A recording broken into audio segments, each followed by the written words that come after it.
Welcome, ladies and gentlemen, here with another awesome interview. Someone who I guess you kind of is all over the place. You can't really track or I don't know, mysteriously everywhere. And the way I found him was through Mastodon, through a song off their last album. I think it's called Jaguar or something. But Jaguar God. just awesome name. And then I did some research and I found out that the guy I'm speaking to is has somehow worked with and toured with the most incredible musicians to ever musician. Like we're talking people who you hear the last name and you instantly recognize who it is. So like Mr. Zappa, Mr. Vi, Mr. Satriani, Devin Townsend band, worked with Mastodon, like an incredible discography. So I'm here with none other than Mr. Mike Keneally. How are you? I'm good. How are you doing, man? Thanks for asking me to do this.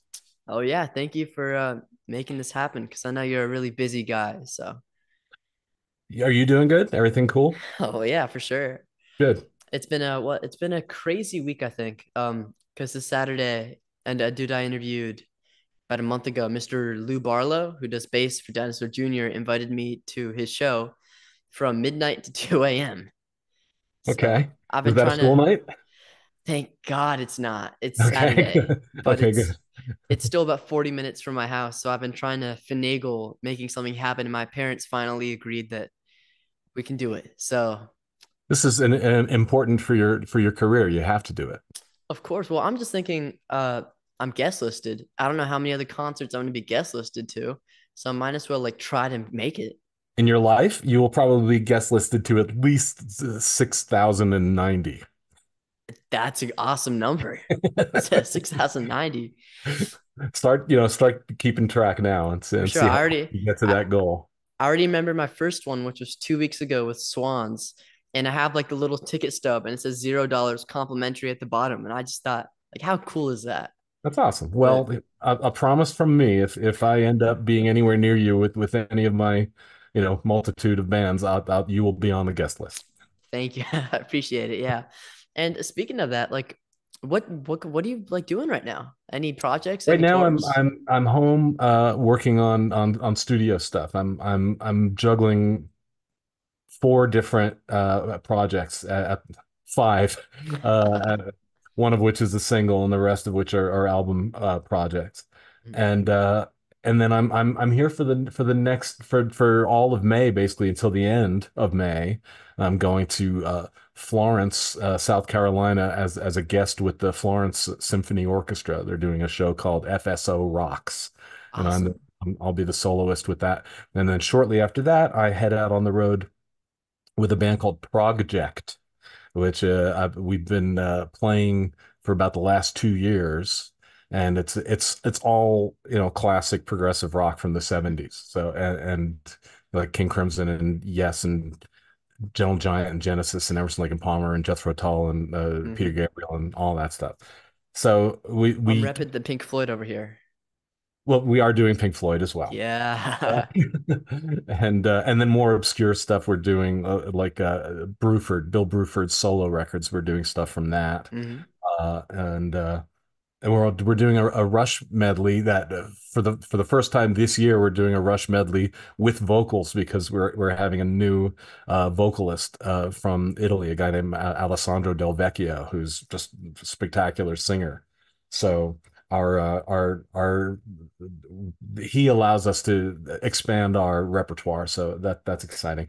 And the drummer is a guy named Jonathan Mover, who was originally a lot of people first heard of him when he was playing with Satriani back in the '90s. I played with Satriani from 2010 to 2019, so we had never played together in the Satriani context, but we've been playing together with Project, and he's an amazing drummer. It's a thing to see because it's not just sonically intense, but it's visually intense also because Jonathan's got a large set of drums and a gong and tubular bells behind him. So it's like a whole world of sound just in Jonathan's station. And then we have a keyboardist named Ryo Okamoto, who's the keyboardist with a band called Spock's Beard. And he has in time-honored '70s Prague tradition, he's got stacks of keyboards. He's got like 11 keyboards on stage. As opposed to nowadays where most people have most of their keyboard sounds virtual, just like triggering things. He still has like the OG keys from the day. So he's got mini Moog. He's got all an ARP string ensemble and all this stuff that's real. So it's great fun to be a part of that. And it's all music that I grew up loving. So it's like a total blast to play it. That's incredible. I wish I had my Genesis record up on here. I was lucky enough to go see Steve Hackett when he was at Atlanta at a sold out show. And Right on. I've told this story before. It's crazy. I was first in line because I wanted to get my record signed, except he was nowhere to be seen. And Hmm. then his manager, who was like I didn't know his manager, like a really short dude with an incredible beard that went down to like his chest with an awesome British accent, was like, "Would you like that signed?" And then Aw. he went away for 30 minutes and he came back and he handed me a signed record. It was incredible and awesome concert. But yeah, drummers are really something to behold like live because on those kind of records, like back when crap, what's his name? Singer of Genesis now, that was the drummer back then. Phil Um, Collins. yeah, Phil Collins. It's like you watch the videos and it's absolutely incredible. And I think completely different sonically live, especially than like on the records. So Yeah, cool. and on the records, it's obviously it's very well, it's elaborate music, it's symphonic, it's kind of romantic and at times it's hugely powerful. But Mm. then when you see it live, especially back in the day, it was just mind exploding, and the first time I ever saw Genesis live was in 1977 on a tour that they did for an album called Wind and Wuthering. Oh, And great album. Steve Hackett was still in the band at that point. Chester Thompson was on drums. And obviously Phil was at the front of the stage, but at times he would go to the back of the stage and they'd both play drums together. And and that was actually the first time I ever heard a song called Supper's Ready, which is a total epic. I didn't have that record yet, that song was on. So I experienced that song for the first time, that band playing it live. And I was with my brother and we were both looking at each other going, we can't even handle it. This is too good. How is this possible? It was, one of those life-changing things. So good. I completely agree. Like my dad gets tugged along to all my concerts and he vaguely knows these bands, but Oh, he's not like he listens to Billy Joel, Elton John, that kind of stuff. So I took him to that concert and I think Supper Story is like a 20-minute long song and they stretched it out a little bit longer. So it was like 30 minutes. yeah, because it was And too short. I know, and it's just like I thought I was gonna be fine. I thought the people on stage were gonna be sweating, but Steve looked fine, and everyone in the crowd was just drenched. Like It's an it's intense thing to go it's through. Yeah. extremely intense, and I think I would liken that to Swans. And Mm. it's so funny because my dad doesn't agree with me, but I still think that that concert, even though everyone in the crowd was like in their 60s and 70s, that concert was so loud. Like it was Oh, really? actually mind-boggling. Like the drums were really kicking you in there, which I've never experienced up to that point. So Well, it's I think interesting it's so because funny. I think sometimes you'll go see a show and it's so loud and they've got the low end pumped up so much that they're not just damaging the music, they're damaging the audience. It's like I really I don't understand this trend that I've seen more and more frequently, where it's great to have a really robust low end and have that stuff really pop, but when those frequencies are so resonant and they just like ring and cover up all the other frequencies so that you can't hear the singing, you can't hear the intricacies of the playing. It makes me sad because you rehearse long and hard for these tours to make sure you got your parts together, and then to have it be completely obscured by a kick drum is sad.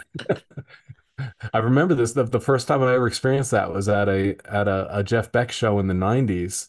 And it was it was a quartet. It was when he was starting to get into electronica. He did like two or three albums in a row with a lot of programming, a lot of sampling. And Jennifer Batten was the other guitarist in the band. It was a really talented band. All you could hear was kick drum. It's just like the residual boom of the kick. You kind of want to hear Jeff Beck playing guitar when you go see Jeff Beck, and you couldn't hear him. So that's strange. Especially if it's Jeff Beck. Like I recently got into what's it, Round by Round, I think the album's called. And there's a song Constipated Duck, which first of all, incredible title. Blow But by blow. yeah, blow by there it is, blow by blow. And that song Constipated Duck is just like a absolute masterpiece. And I think it really shows Jeff Beck as a guitarist because it doesn't sound right at all. Like the guitar part sounds completely wrong. None of the notes sound right, and yet you're It's still oh yeah, jamming and to it. it's a weird tune. It's like what's the melody, and then it goes into the bridge section where it's just like I said, da, da, and then he's hitting these weird, artificial harmonics all over the Mhm. guitar and stuff. It all just sounds yeah utterly wrong and yet somehow completely right. Which I And there's mean, also 8 guitar tracks that are just like bouncing all over the place.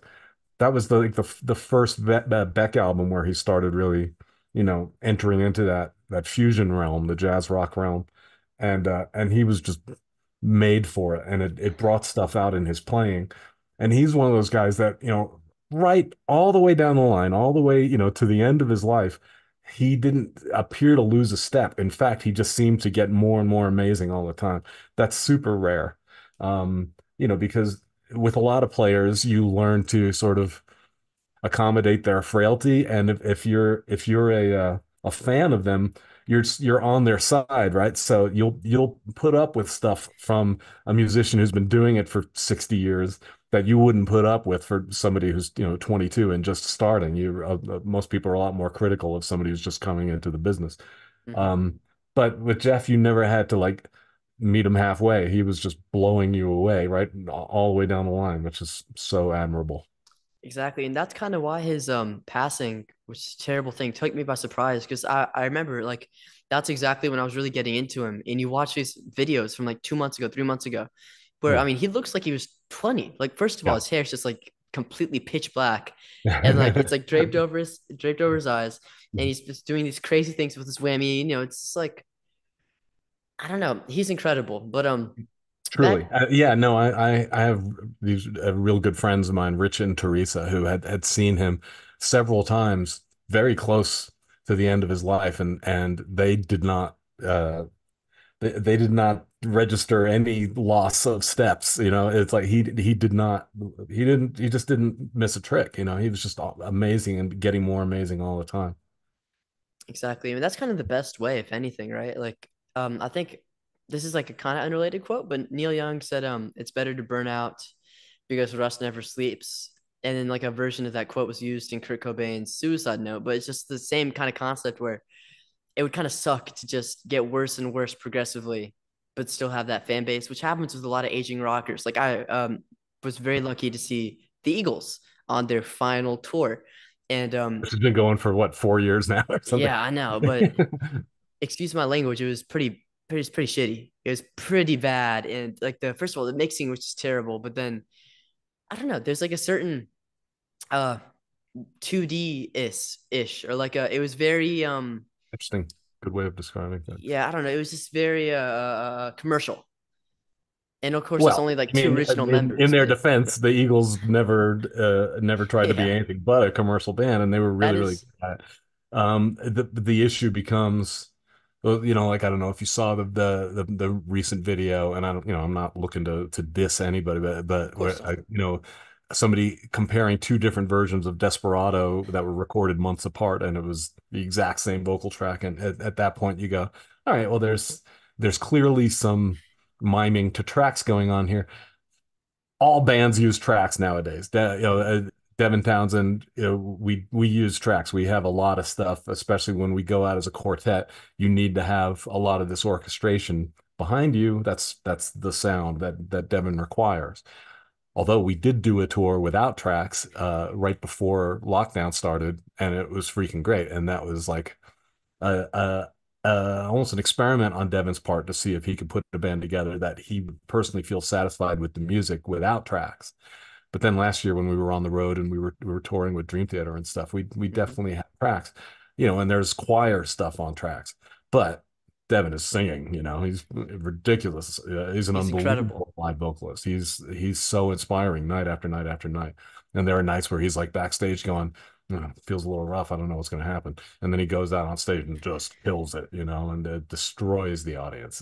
It's such a beautiful thing to be a part of. It's to be on stage while that's happening is powerful. I know. I recently reconnected with a friend of mine who's at like an old school I went to, and because I went to one of the school's functions, and me and him were talking, and I didn't really know how much of a music fan he was, but then he was like, randomly it came up that he went to this show at the Fox Theater, and I was intrigued. So, tell me more. He was like, well, you probably don't know these bands, but it was Dream Theater, Animals as leaders, and of course Devin Townsend, and I was so angry that not angry, Huh. but I was just so sad that I did not know this tour was happening. Oh, Like shucks. I was completely out of it, and Well, that's a failure of promotion. You should have known about the tour.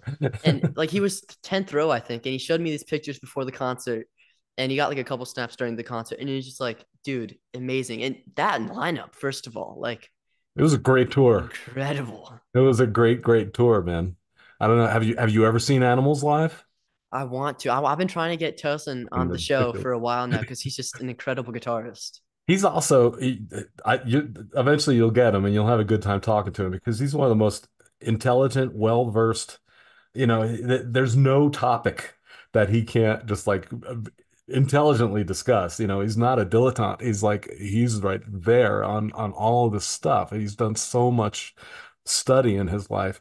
He's just brilliant, and yeah, somehow he brings all of that to his writing and his playing.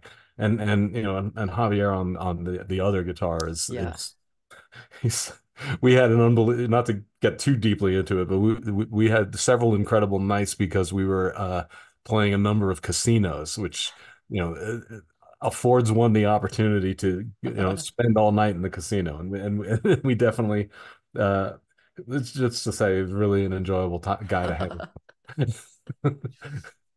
I know that's also like the funny thing, right? Like all those incredible moments I think on tour. It's just that's what I'm kind of looking forward to if I do. I don't know if I'm just thinking, but that's something that would just be incredible. Like when I go to these kind of shows and I meet artists, that's just already an incredible moment by itself. Like at the Right. Swan show, just sitting down with an artist and getting to interact in person, is Hmm. something completely different. And then like imagine doing that every single night and you're like in the artist position and just touring and that Do you seems play? incredible. I do a guitar and violin. All right, cool. So how Guitar about and you? violin, you said? Yes, sir. What was your first instrument? It's piano. And Okay, good. yeah.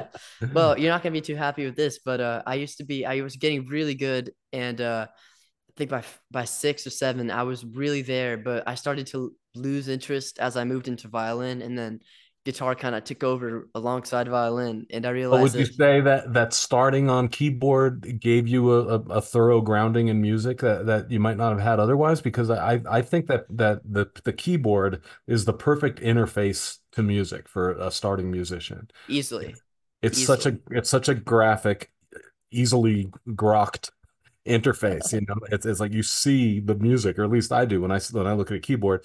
I see the music in a different way from when I'm playing a guitar.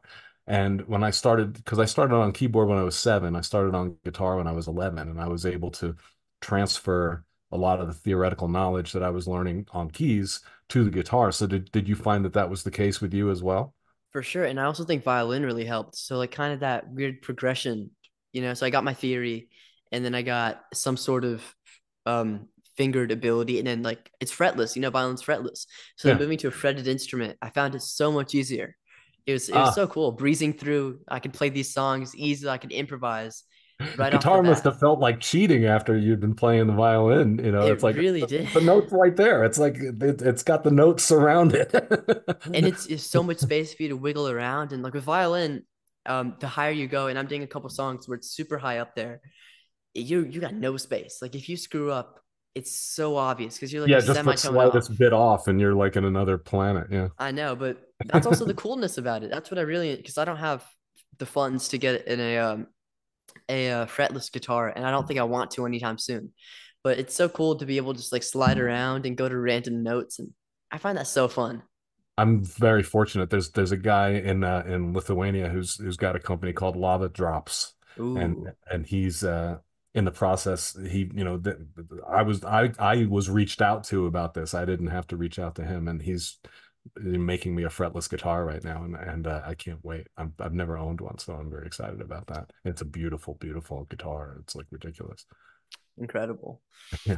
That's another thing too, right? Like the innovation of instruments is super just weird and awesome. Like I love seeing sacrilegious instruments. Like you'll see some violins that are completely off the rails, and classical trained violinists are always pissed.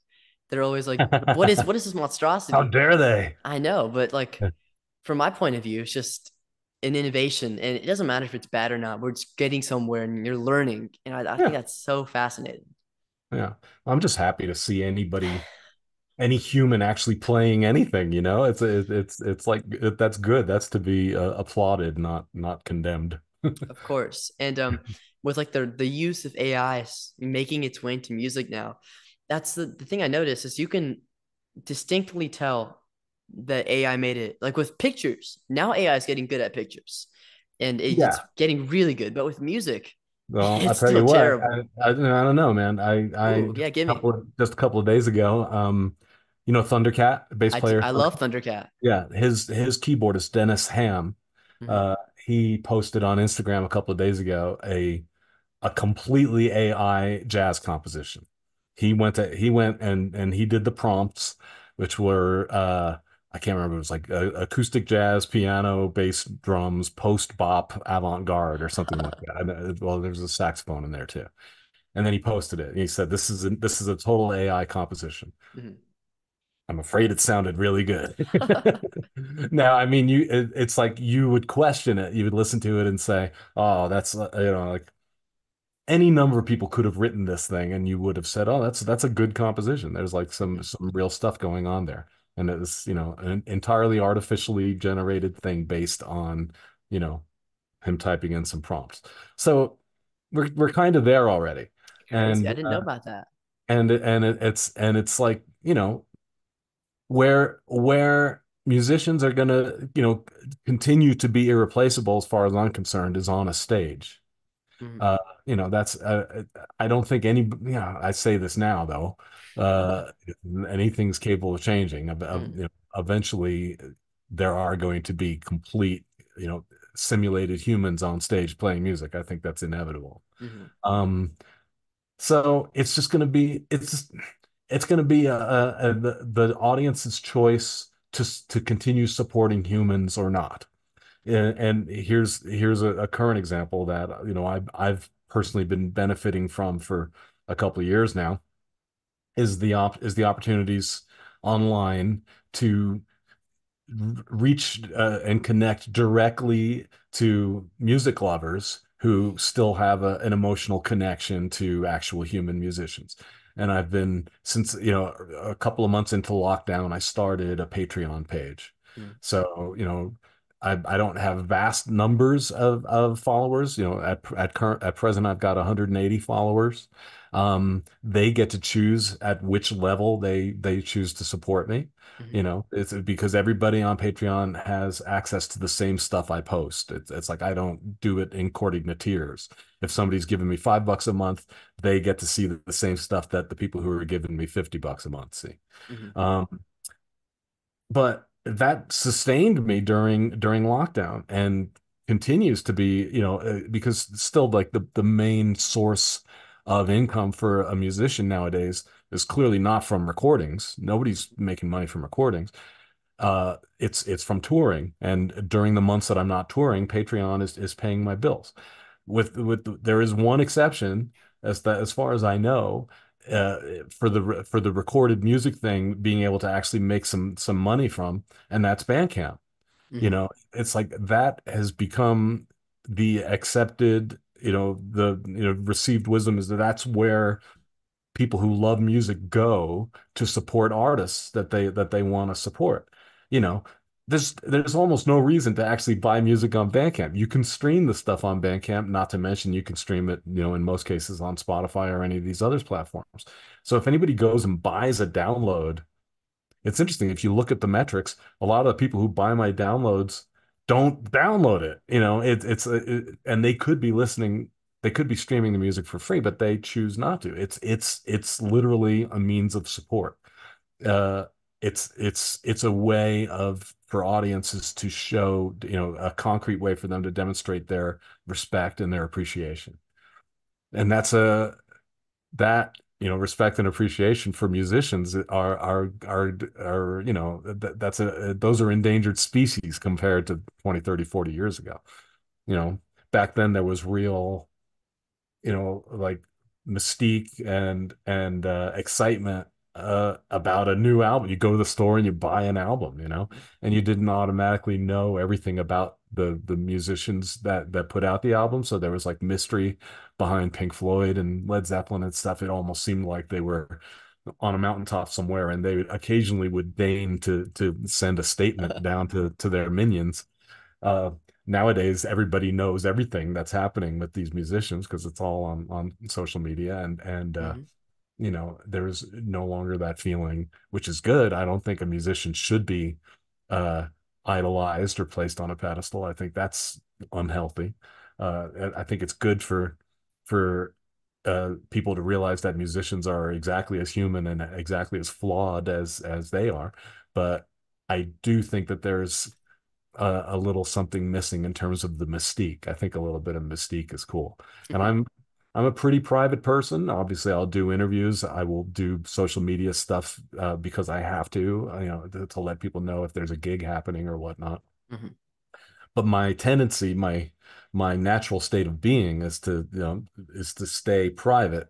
Um, and there was a time where you could sustain a career that way, but nowadays, unless you're, Daft Punk, people, but if it's possible to ferret out information about anybody. That's like everybody knows who was in Daft Punk. It's not like that's a secret anymore.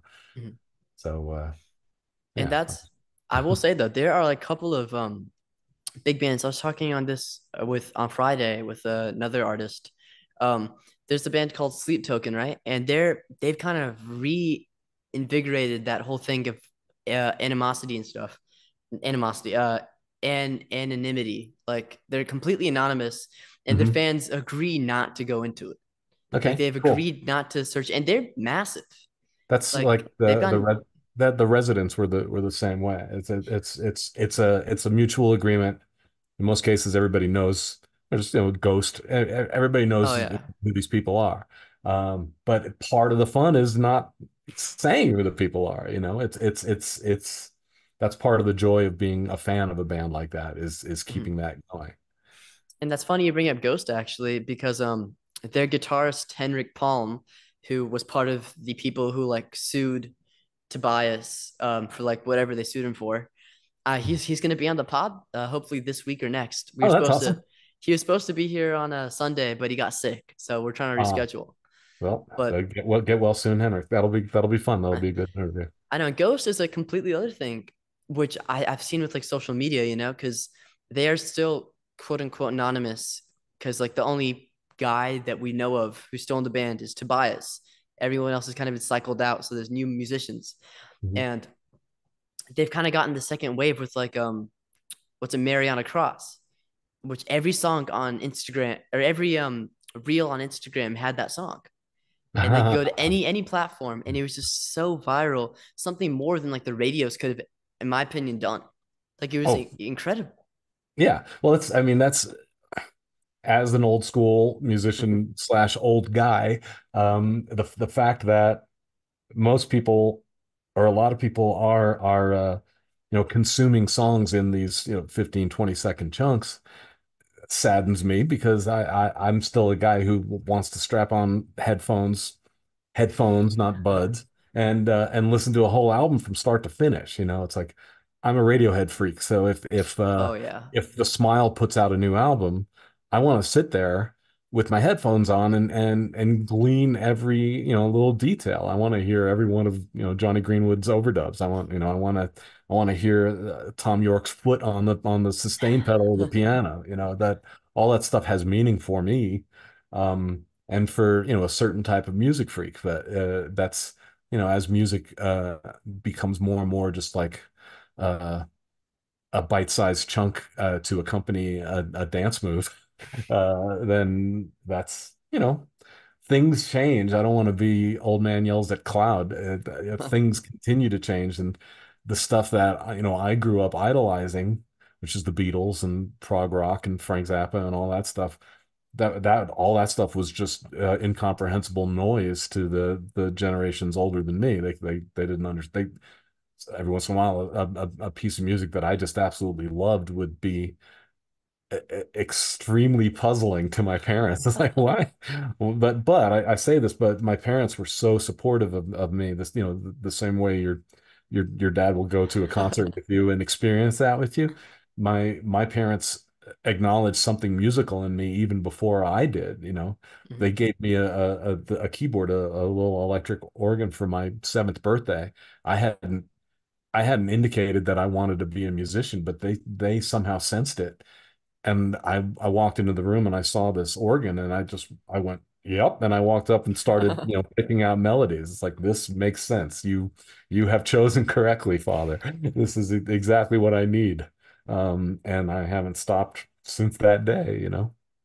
Yeah, I'm also very thankful to my parents for kind of doing the same thing. And so that's what I was looking at because the back of your background, I was like thinking, what is that? Of course, that's Radiohead, is it not? That's from the In That's in Rainbows. rainbows, yeah. Yeah, okay. I recognized that for a second. I was like, is that maybe Tame Impala with one of those weird album covers? I couldn't really recognize it, but then yeah. That's in rainbows, and then that's the famous guitar that Devin Townsend gave me. And Mm. that guy in between the guitars is his name is Scambot. I did a bunch of concept albums and stuff about him. And then that's a Hartfield guitar that I had in the early 90s. I played on this Frank Zappa tribute show called Zappa's Universe. Mhm. And then it went away, and I was just reunited with it just a couple of months ago. So that was lovely. Mm. And then that's a Beatles poster that I had when I was 7, 8 years old, and still have. But it's torn to shreds. But my wife and brother had it framed for me so that at least it won't get any worse. And then that's a new guitar that this weird Mogabe the portable acoustic that Oh that yeah. that just showed up that I need to become more conversant with. It's really awesome and unusual. And then that's a painting I did, and then that's a poster from the Frank Zappa tour that I was on. All you see is the word Frank there, but if I actually unfurled it, it would be taller than me. So there you go. That's a tour of my wall. Yeah, awesome wall. I mean, that's hopefully one day I already have some ticket stubs I want to put up here, but I'm waiting to get a Yeah, couple more you things need done. some atmosphere I back there. know. I already have two records that I have that have been signed by the artists. All right, I've cool. got some posters. I need to do it. You'll see it soon. I've got a Tool poster over there. It's been waiting to get framed. So, Are you gonna see Beat this year? dude, I'm so angry. I looked at the tickets and they were Mm. kind of expensive, and I was just waiting. I'll say I'll give it a week, and then I And then can, the if it's tickets still sold there, out like it's that. gone. And Yeah. so I know that I was trying to get an interview with Adrian Belew because he's my one of my favorite guitarists right now, but Mr. Scroat denied me. Super nice guy, but he was like, I need he's been very busy. And then uh Adrian Levin, I got guest listed to his show in Athens, except his manager emailed me when I was on the way back from Athens. So I was like, Oh, literally the car ride back, I got an email at 8 o'clock, 30 minutes before the show started, that I was on guest oh list. And no. so I was just I could not get it off my mind that I could have met one of my favorite bass players. Tony And is beautiful. I was the very first tour that I did after lockdown was with the Zappa band. It was me with mostly other guys who had also played with Frank. mm, Um, and then Joe Travers on drums, who's the drummer in my band, Beer for Dolphins. And so, it's like, okay, lockdown's over, open the front door, squinting into the sun. Okay, it's time to tour again. Wow, this is weird. And the very first tour was playing with that band opening for King Crimson on what turned out to be their last US tour. mhm. Uh, Nobody knew that at the time. And then, subsequently, Fripp decided that he didn't want to tour anymore. And that was an interesting tour because, you know, it was the first tour for a lot of people after lockdown. Everybody's masked. and at least backstage, you had to have a mask on. Mhm. And all the my entire tour bubble was the bus, backstage, the stage. You know, and I didn't. There was no guest list. No guests were allowed backstage. Mhm. Uh, in some ways, I really loved it because it was already disconcerting coming outside after a year and a half at home. There are certain aspects of lockdown that really agreed with me because I'm a private person and I like being home working on music. That's joy for me. But I Mhm. also love, playing music for people. So um, it was very interesting, and it was also cool to be masked because during the Crimson show, I would sneak out front with the mask on, even though I had just played a set with the Zappa band. Mhm. I was disguised, and I was able to go out and really enjoy Crimson because I love that band, man, and I just like treasuring every second, just being able to hear them. And then subsequently to find out that that was going to be their last tour in the US, I realized even more just how fortunate I was. But Tony's beautiful. I love him. I know. And he looks the same as he did like 30 years ago, which is insane. But Yeah, this but lately people have been posting videos on Facebook of gigs that he did in like the late 60s, early 70s. oh, with his full beard and With everything. yeah, and Yeah. like these rocking sideburns. It's Yeah, I just saw that. total bachelor pad, wonderfulness.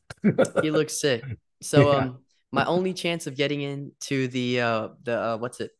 The Beat Tour is Mr. Stephen Carras, who is Mr. Vi's manager. And we've been conversing and fingers crossed because he's really Mr. Vi is incredibly busy.